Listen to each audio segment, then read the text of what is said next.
اللہ کے محبوب علیہ السلام نے ارشاد فرمایا کسی شخص کے لیے 3 چیزیں اس کی خوش بختی کی علامت. ایک فرمایا کہ الدار الواسع، کشادہ گھر اگر کسی کو مل گیا. دوسرا المرکب الحنی، تیز رفتار سواری، اس زمانے میں گھوڑے ہوتے تھے، آج اچھے ماڈل کی گاڑی آپ کہہ لیں. اور تیسرا فرمایا المرأۃ الصالحہ، نیک عورت.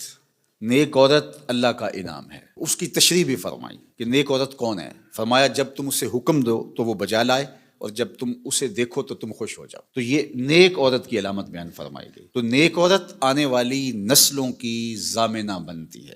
اس لیے اچھی بیوی تلاش کرنا، اور کل وہ بیوی ماں بننے والی ہے اور آپ کی نسلیں اس کی گود میں پلیں گی، اور وہ ضامنہ ہے آپ کی نسلوں کی. اگرچہ یہ درست ہے کہ مرد کے اثرات اولاد کے اوپر مرتب ہوتے ہیں. الولد سر لابیہ، یہ فرمایا گیا کہ جو بیٹا ہوتا ہے یا بیٹی ہوتی ہے وہ باپ کا راز ہوتی ہے. باپ کے اثرات اولاد کے اندر ظہور پذیر ہوتے ہیں، اس میں کوئی شک نہیں، لیکن تربیت کا جوہر خاتون کے ہاتھ میں، ماں کے ہاتھ میں. تو مائیں ہی اولاد کو صالحہ اور پاکیزہ بناتی ہیں.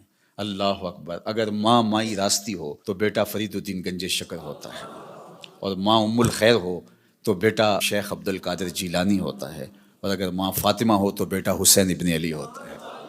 اس لیے جو نکاح کا معیار اسلام نے دیا ہے، اللہ کے محبوب علیہ السلام نے ارشاد فرمایا عورت سے نکاح 4 وجہ سے کیا جاتا ہے.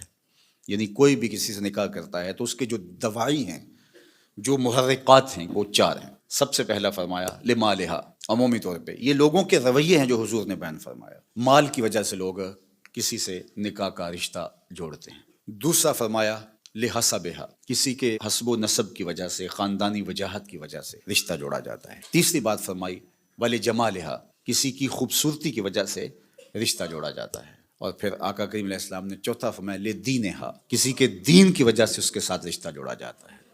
پھر آقا کریم نے فرمایا کہ تم اپنے غلاموں کو تلقین فرمائی کہ تم نکاح کرتے ہوئے دین دیکھا کرو. اللہ اکبر. دین کی بنیاد پر، ہاں اگر باقی چیزیں بھی دین کے ضمن میں آئیں، دیندار خاتون صاحب جمال بھی ہو، صاحب کمال بھی ہو، صاحب مال بھی ہو، حسب و نسب کے اعتبار سے بھی وہ اعلیٰ مرتبے پہ فائز المرام ہو، تو یہ اچھی بات ہے، مل جائے. لیکن پہلی چیز جو ہے اس کا دین ہے. چونکہ اگر خاتون دیندار ہوگی تو نسلوں میں دین پھیلے گا.